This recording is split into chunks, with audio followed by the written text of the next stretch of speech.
আসাম গভৰ্ণমেণ্টে যিটো বিল পাছ কৰিছে এইটো আমি কেতিয়াও মানি ল'ব নোৱাৰোঁ আৰু যদি মানি লোৱা তেতিয়াহ'লে আমি এইটো কলেজ গেটত আমি এতিয়া আন্দোলন কৰিছোঁ আহি থকা সময়ত আমি ৰাষ্ট্ৰপতি তাতে যাই পেলাইও আমি প্ৰটেষ্ট কৰিম বুলি আমাৰ আৰু প্ৰটেষ্ট কৰিম আমি তাৰপিছত আৰু যদি এইটো মানি লোৱা তেওঁলোকে এছটি ডিমাণ্ড কৰাটো যদি একচেপ্ট কৰে তেতিয়াহ'লে এইটো আমি কেতিয়াও মানি ল'ব নোৱাৰোঁ আৰু যিমান পুৰণা ট্ৰাইবেল আছে ইহঁতৰ কাৰণে আমাৰ লোকৰ কাৰণে ফিউচাৰ ইয়াং জেনেৰেশ্যন আৰু ফিউচাৰ জেনেৰেশ্যনৰ কাৰণে বহুত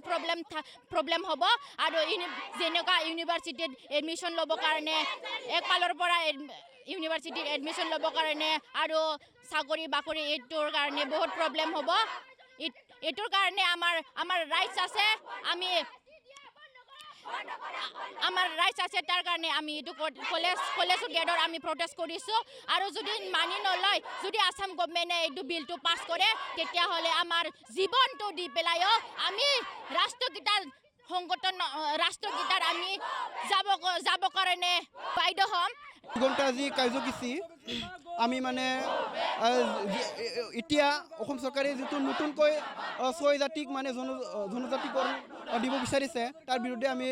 এইটো কাৰ্যসূচী লোৱা হৈছে কাৰণ আমি ST যিমানখিনি এতিয়া 45 লাখ আছে তাৰ মাজতে যদি আৰু 2 কোটি যিটো নতুনকৈ যিটো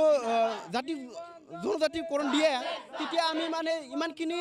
45 লাখ জনজাতিৰে কেনেকৈ আমি এইখন মানে অসমত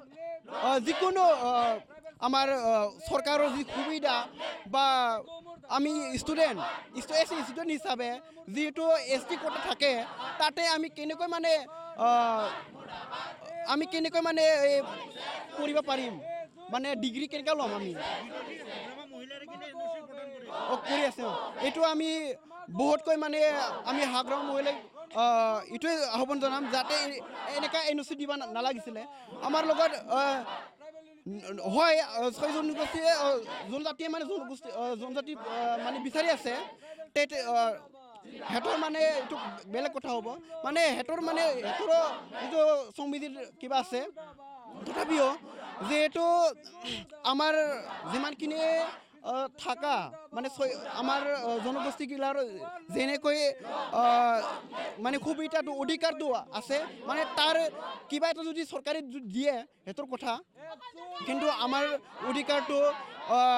এনেকৈ মানে যিমানখিনি অধিকাৰ পাব লাগে আমি ইয়াক মানে পাবই লাগিব